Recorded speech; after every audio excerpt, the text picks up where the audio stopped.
Welcome back to another technical deep dive here in the debug zone.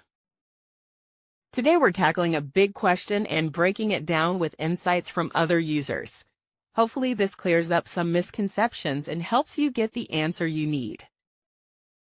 So buckle up, stay a little curious, and let's jump right in.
And that's a wrap.